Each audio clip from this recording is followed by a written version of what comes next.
Smiles and a handshake between the American and Chinese leaders, Joe Biden and Xi Jinping, at the G20 summit in Bali.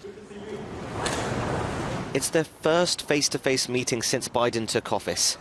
Relations between the two world powers have grown frosty under successive American administrations, with issues such as trade, human rights and the status of Taiwan causing friction. But for now, at least, there's talk of limited cooperation. I'm committed to keeping the lines of communications open between you and me personally, but our governments across the board, because our two countries have so much that we have an opportunity to deal with. China's foreign ministry has said that the country is committed to peaceful coexistence, but would firmly defend its sovereignty, security and development interests. Despite the differences, lines of communication at the highest level remain open. On 14th of November, both America and China presidents landed here in Bali, Indonesia.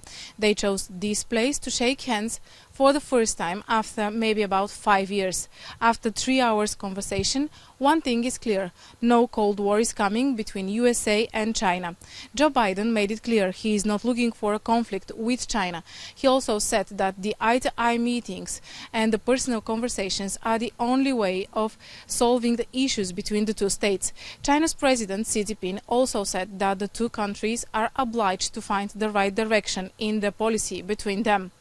Biden and Xi Jinping meet for the first time after a long way, and when the relations between the two states are at their lowest point. They meet just before the G20 summit, and actually they pushed away the agenda. Before a couple of months, even American officials said that China is the main challenge, the long-term challenge before America, because China is the only state that have the intentions and the actual power of changing world order.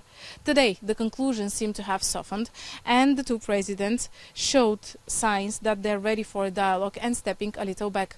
They said they're ready to move forward on some of the topics like food supply, climate change, and health security. And also, the main thing, the communication between the two states should stay open. Furthermore, the Secretary of State Blinken will visit China to follow up on their discussion today. The White House said that. Taiwan, of course, is top of their agenda.